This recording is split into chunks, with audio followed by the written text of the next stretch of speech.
Good morning, boys and girls. You're going to need your iReady books for today, and you're going to open up to page 96.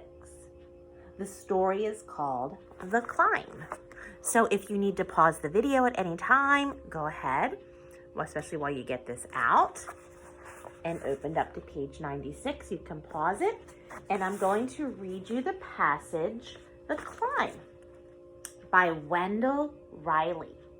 "Grandpa, look," I cried. "It's a ship." I could hardly believe my eyes. There was a huge ship with tall sails, far out at sea. We waved our arms and shouted, "Help! Help!" We had been stranded on the island for weeks. I was out fishing with Grandpa one day when the weather suddenly changed. A storm blew our fishing boat off course and onto a rocky island. Grandpa steered the best he could, landing us on the shore. But our boat was ruined. We had no way back to the little seaside town we called home. The huge ship was the first we had seen, and it was sailing right past us. "It's no use, Sarah," Grandpa said. "They can't see us." "But they could if I was up there," I said. I pointed to the top of a high rocky hill. Grandpa looked worried, but he knew there was no other way. I had to climb the rocks quickly but carefully and not look down. When I got to the top, I shouted and flashed a small mirror. I was about to give up when a light flashed back. We were saved.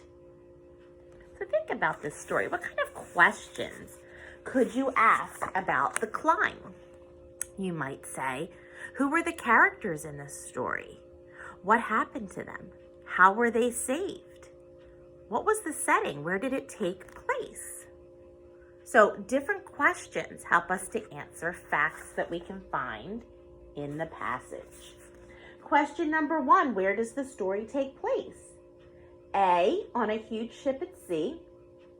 B, on Grandpa's fishing boat.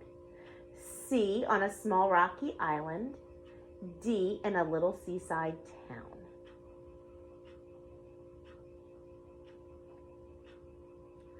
Where does the story take place?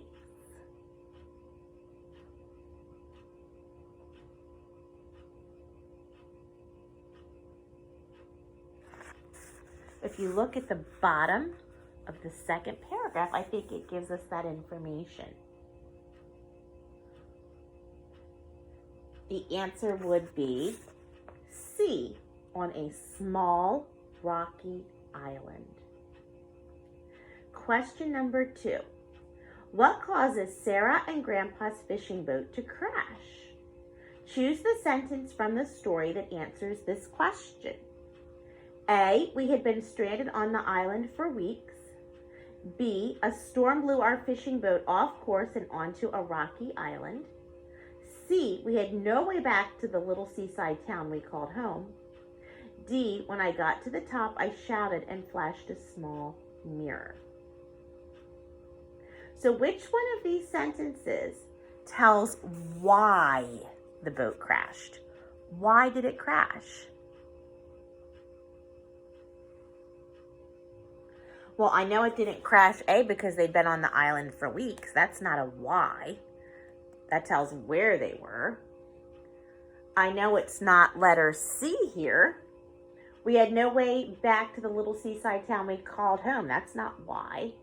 D, when I got to the top, I shouted and flashed a small mirror. That's not why they crashed. The answer would be B. A storm blew our fishing boat off course and onto a rocky island.